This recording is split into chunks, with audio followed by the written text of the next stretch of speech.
আর 2 হলো হাসপাতাল। এই জন্য যৌবনের অহংকার করেছিল কে? অশ্বত্থামা।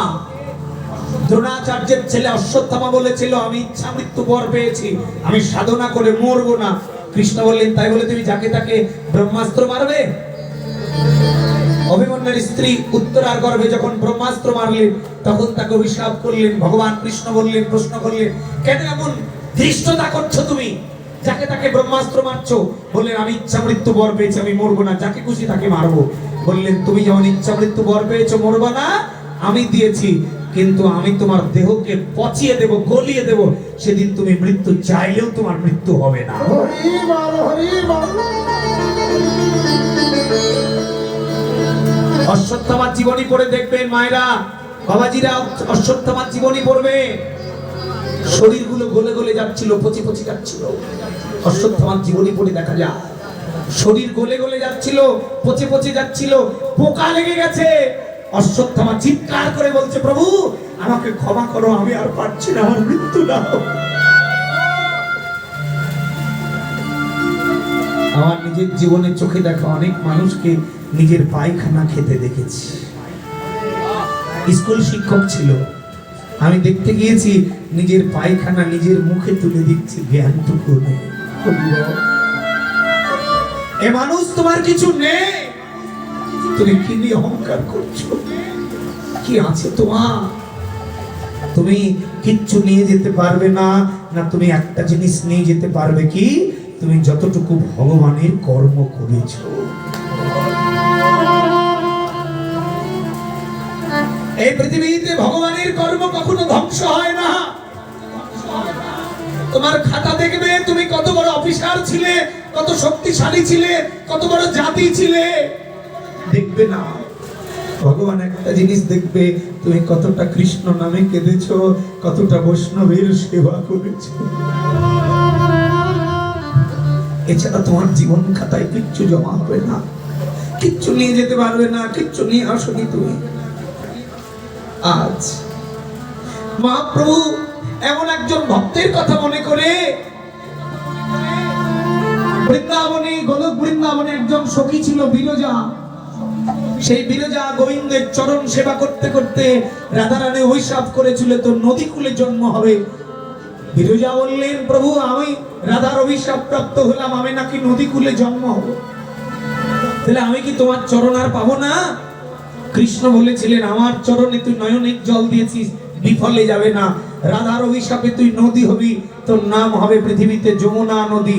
আমি কৃষ্ণ হয়ে যাব কংসের কারাগারে, বসুদেব পিতা আমাকে ডালিতে করে নিয়ে যাবে, যাওয়ার সময় তোকে প্রথম চরণ ধুলিটা দিয়ে আমি তোর বক্ষে পড়ে যাব, তোকে প্রথম চরণ ধুলি দিয়ে যা।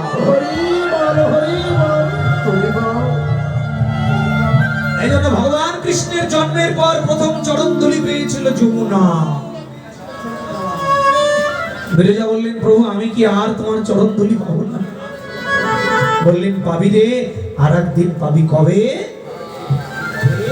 যেদিন আমি নৌকা বিলাস করব, সেদিন আমার শ্রীমতী রাধারানীকে বামে নিয়ে নৌকার উপরে উঠে আমি যুগল চরণ তোর যমুনার জলে রাখব। প্রভু আমি কি তোমার চরণ আর পাবো না? বলে, পাবি রে, আমি বৃন্দাবন সাজাবো যমুনার ধারে, পৃথিবীর সব মানুষ বৃন্দাবন দর্শন করতে যাবে, তুই হবি যমুনা নদী, তোর বক্ষে লক্ষ লক্ষ কোটি কোটি বৈষ্ণব স্নান করবে, তুই কোটি কোটি বৈষ্ণবের চরণ ধুলি পাবি। এই পৃথিবীতে সব ধ্বংস হয়, ভক্তের কর্ম কখনো ধ্বংস হয় না।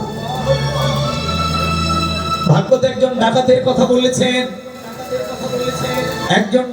একজন ডাকাত সারা জনম ডাকাতি করে মধ্য বয়সে বুঝতে পারলো এ জীবনে কার জন্য এমন চুরি বাটপারি করছি, এত পাপ করছি, কার জন্য? আমি আর করব না।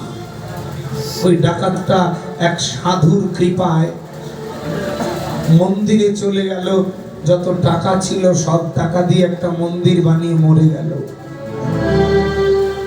মন্দির বানানোর পরে মরে গেল, এই জন্য পরের জন্মে তার জন্ম হলো জগন্নাথ ধামে একটা গাছে ঠিক রূপে জন্ম হলো।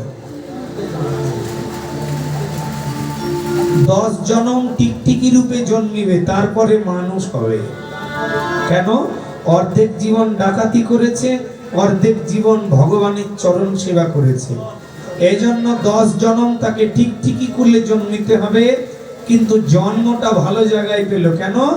বলে সাধারণ টিকটিকি নয়, না জগন্নাথ ধামে টিকটিকি কুলে জন্মালো।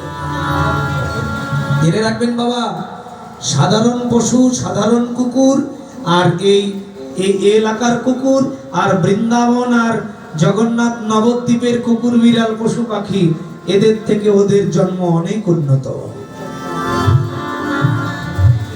এবং শাস্ত্রে বলছে মানুষের থেকে উন্নত ওরা, যারা বৃন্দাবনের পশু খুলে জন্মেছে। তাই যদি পারো কাঁদিও, প্রভু এই জন্মে মানুষ খুলে জন্মে তোমার আচরণ করিব না।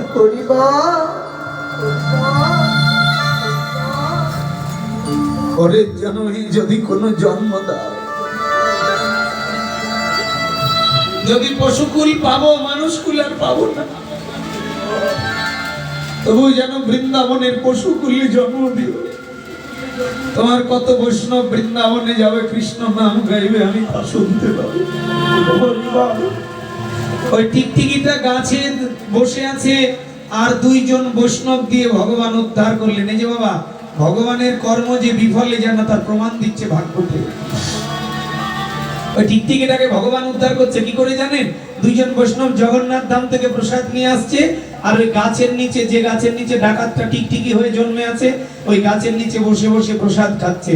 তা হাত ধুবে কোথায়? ওই গাছের নিচে একটা গর্ত তৈরি করে হাত ধুয়ে চলে যায়।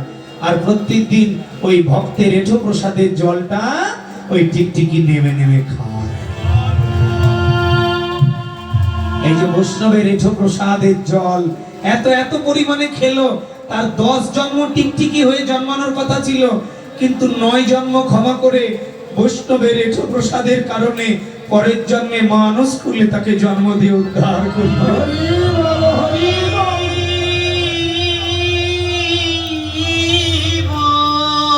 তাই মহাপ্রভু ডেকে ডেকে বললেন, একবার আই, ফিরে আই, বেলা চলে যায়।